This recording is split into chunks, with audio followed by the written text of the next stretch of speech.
right, now that it's dyed and dried and, well, sanded, dyed, dried, the next step is going to be applying a finish to it. For mine, I've chosen to use wax, but you could use other finishes. You couldn't put this in the kiln though, because the watercolor would burn up all of the finish on here. So I use a lot of times just this regular Gulf wax, which is a paraffin wax, and it works, decently well for applying a nice clear finish onto it. So what I do is I break off a hunk of it. It looks like this. Looks like that.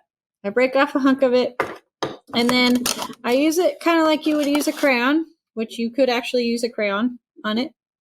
And I kind of rub it over the surface.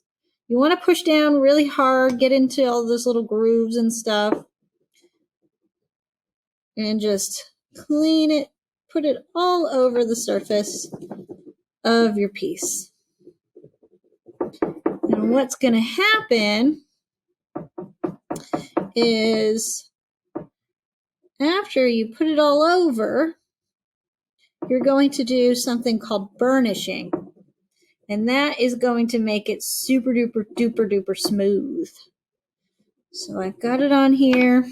It feels kind of sticky at first. Then you take a cloth, which cotton works best, but this is kind of stretchy. I'm not sure what this is. You want it to be white though, because sometimes the color can transfer into your wax. And burnishing just is a process where you're smoothing out the wax by kind of working it in a circular motion. So basically, you're going to smooth out all of those little bumps. You can add more to the piece by and in each of those little grooves too, to really smooth out the surface. And one thing you'll notice too is as you burnish, it starts to get kind of shiny. You definitely want to make sure you use a cloth that you don't care about, because it will destroy the cloth. And once you've done the first layer, you can go ahead and put your second coat on, and this will really help to protect the color that's underneath.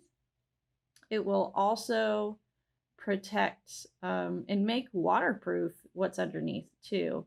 So they actually do this to bronze sculptures that are outdoor sculptures to keep them from oxidizing and patinaing over time. So here it is. Just continue to, once you've added more, you've got to burnish it again. I like to kind of feel the surface, and I'll pick it up too and hold it up to the light and see if there's any bumps left over from the wax. Sometimes the wax can build up in one spot. That's kind of why you put pressure on it and rotate in a circular motion. It looks really satiny right now. Looks really super shiny and nice. It feels very smooth too, so you can see that there's little bumps and things on there, but when you run your finger over the bumps, you don't feel them. So you could continue to add more layers if you want. The more layers you add, the smoother it will look, and the cleaner it'll look too, nice and shiny. The piece that I'm doing here, I don't think I need much more on there. I might put on another layer, but ultimately you're going for a nice smooth shiny surface. It's protected from water, it's protected from that color being washed away, and all of those little bumps are covered up. And you can still see your colors where they were darker from all those grooves too, so it doesn't get rid of that. Just as a nice finish. You can put crayons on it too and smooth those in. You can get even more color out of it. But there you have it. That's how you burnish. And I hope that you enjoy.